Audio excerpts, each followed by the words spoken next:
The county clerk pushed a document toward me and lowered her voice. "Mrs. Harper, before you sign anything, you need to understand that this paper says you already agreed to give your daughter an interest in your home." I stared at the signature beneath my name. I had never signed it. 3 days earlier, my family had left me home on Labor Day while they drove to the lake without me. I thought being excluded was the worst part. Then my niece accidentally sent me a photograph from their trip. Above it was a caption, "Best trip ever when she's not around, LOL." My daughter Melissa, her husband Darren, and my grandchildren were smiling beside the water. I was home alone with the potato salad I had made for them. I turned my phone face down and listened to the ceiling fan clicking above me. My name is Evelyn Harper. I was 68 that summer, and I lived outside Franklin, Tennessee, in the brick house where my husband, Robert, and I had raised our children. Robert had been gone 6 years.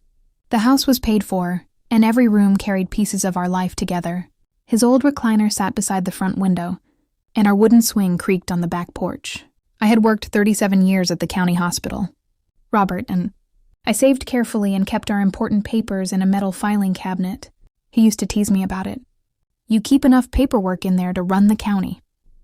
I always answered, "Paper remembers what people forget." For months, Melissa had been asking questions I didn't think much about. How long would I stay in the house? Had I considered moving somewhere smaller? How much was the property worth? Was my name the only name on the deed? I thought she was being nosy, but after seeing that photograph, those questions sounded different. The next morning, Melissa called. "Mom, did Sarah send you that picture?" "Yes." A pause followed. "She shouldn't have." "No," I said. Melissa sighed. "You know how people joke." I looked toward, Robert's old bird feeder outside the window. Sometimes jokes tell the truth better than people mean to. She went quiet. I didn't know then that the photograph was the first piece of evidence in a plan that could cost me the home I had spent my life protecting. A week after Labor Day, Melissa arrived at my house carrying 2 coffees and a manila folder. She set them on my kitchen table and smiled, but there was something practiced about that smile. "Mom, I need you to sign something." I opened the folder. The first page made my stomach tighten. It was a proposed transfer agreement concerning my house. According to the document, ownership would be transferred to Melissa, while I could continue living there. I read it twice before looking up. "Why would I do this?" Melissa pulled out a chair. "Because it makes things easier." "For whom?" Her smile vanished. "Mom, you're getting older." I kept my voice even. "I'm aware of my age. Darren and I are trying to protect you." I placed the papers flat on the table. "I've managed to protect myself for quite a while." Her jaw tightened. "Why do you always make everything difficult?" I didn't answer. She gathered the folder. "We'll talk about this later." The screen door slammed behind her. I remained at the table, looking at the coffee she had brought me. I hadn't taken a sip. Something about that folder didn't sit right. I went to the spare bedroom and opened my metal filing cabinet. Robert's will was there, along with our insurance papers, the mortgage release, and the original deed. I pulled the deed out and studied it. My name was the only name listed. That afternoon, I called Harold Benton, the attorney who had handled Robert's estate. His office was above a pharmacy on Main Street, and it smelled of old paper, coffee, and the faint dust of years of files. Harold listened without interrupting.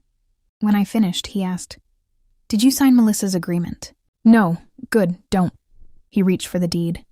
"Has anyone recently asked the county about this property?" I told him I didn't know. Harold's expression changed. "Then let's find out." The next morning, I went to the county courthouse. While the clerk searched the property records, I stood beneath humming fluorescent lights and watched rain streak the tall windows. Then she printed several pages. I recognized Melissa's name, then Darren's. They had apparently been discussing my property as collateral for financing a remodeling business. My throat went dry. The Labor Day trip suddenly looked less innocent. The questions about my house, the transfer folder, the pressure to sign. It was beginning to form a pattern.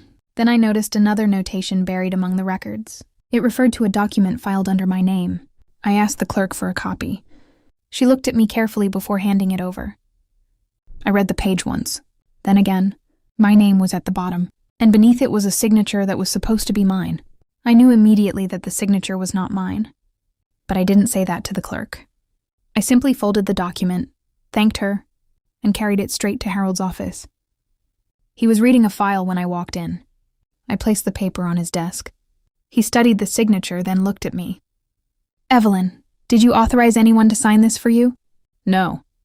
"Did you give Melissa power of attorney?" "Never." Harold leaned back slowly. "Then don't call her. Don't accuse anyone. Don't sign anything else. Let me find out exactly what happened." I nodded, though every instinct in me wanted to call my daughter that moment. Instead, I went home and did what Robert had taught me whenever trouble came knocking. I kept records. I saved every message from Melissa. I printed the Labor Day photograph. I wrote down dates, conversations, and every question she had asked about my house.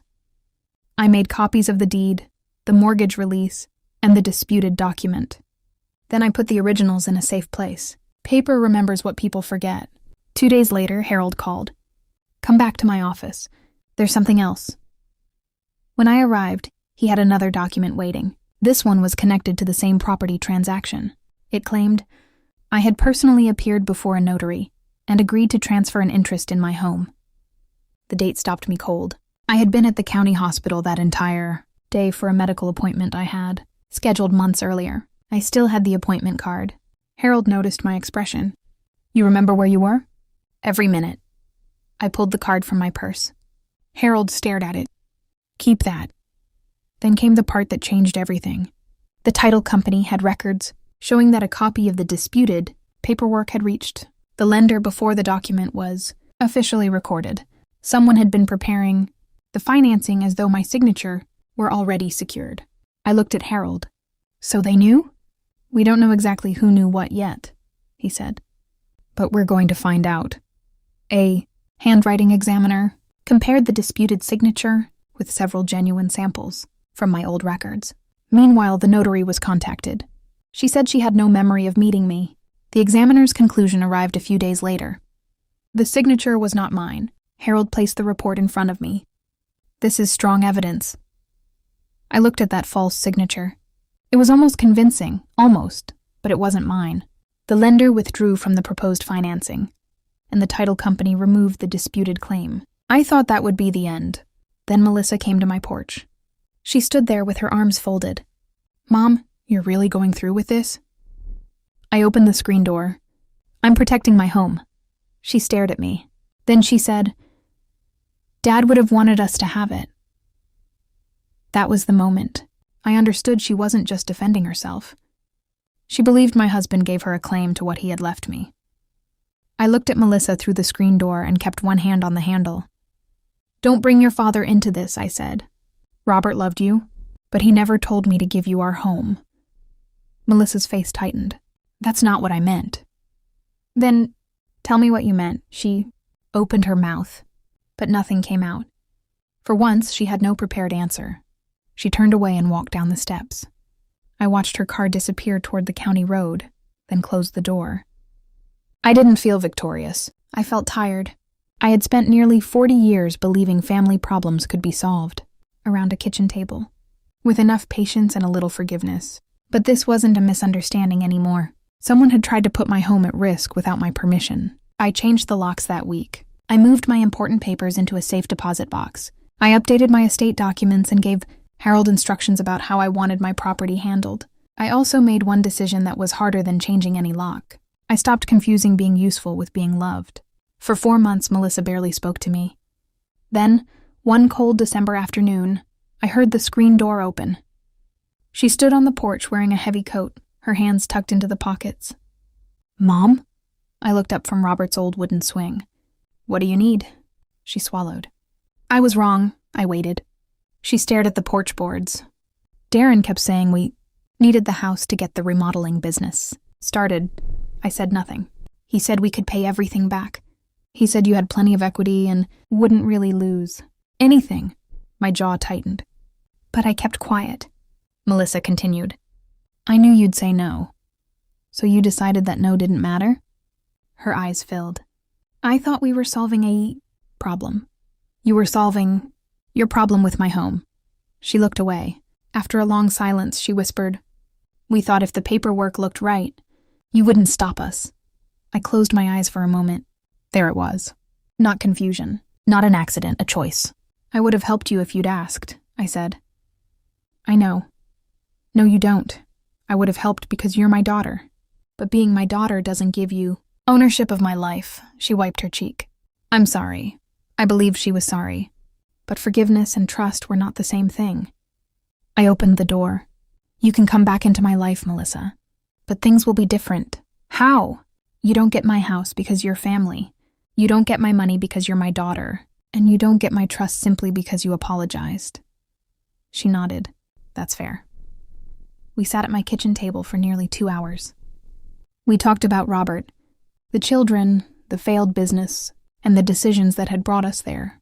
There was no shouting, no dramatic reconciliation, just the truth, finally spoken aloud. When Melissa left, she hugged me at the door.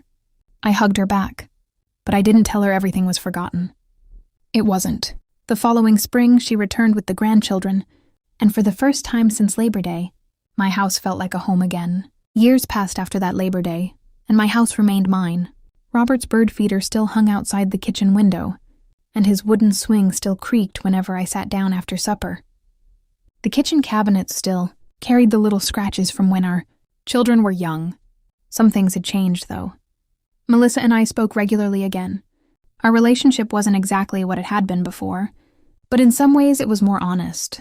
There were no assumptions anymore. She knew where I stood, and I knew where she stood. Last summer, Melissa brought the grandchildren over for a cookout.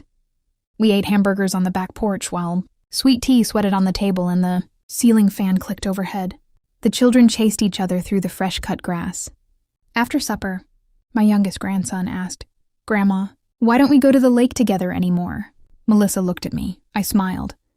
"We can go next weekend." My grandson grinned, and Melissa nodded. That was enough. I never demanded that Melissa apologize publicly. I never told the church ladies what had happened. I never went around the neighborhood explaining why the title company had rejected the paperwork. I didn't need to. The records spoke for themselves. Harold had the documents. The title company had the evidence. The lender had withdrawn. And the people closest to us eventually understood why I had refused to surrender my home. I learned something important through all of it. Justice doesn't always arrive with a courtroom full of people watching. Sometimes it arrives quietly through a county record, a dated receipt, a handwriting comparison, or one honest witness who remembers what really happened. Sometimes justice is simply refusing to let someone rewrite the truth. I also learned that family can hurt you in ways strangers never could. A stranger can't use your memories against you. A stranger can't mention your late husband and expect you to hand over something the two of you built together. And a stranger can't make you feel guilty for protecting what belongs to you. Melissa made serious mistakes. I made one too. I believed being family meant trust could never become dangerous. I was wrong. But I refused to let that mistake turn me bitter. I forgave my daughter slowly. I trusted her carefully. I kept my house. Not because the house mattered more than Melissa, but because it represented something she needed to understand. My kindness was never permission to take from me. I am 70 now. I've seen enough in my life to know people eventually reveal themselves. So I keep my papers organized. I keep my boundaries clear. And I no longer confuse sharing blood with sharing trust. I still love my daughter. I still open my door to her. But now she understands something I should have taught her long ago. Love can forgive many things, but trust must be earned again. And sometimes the strongest way to love your family is to teach them that your kindness has boundaries.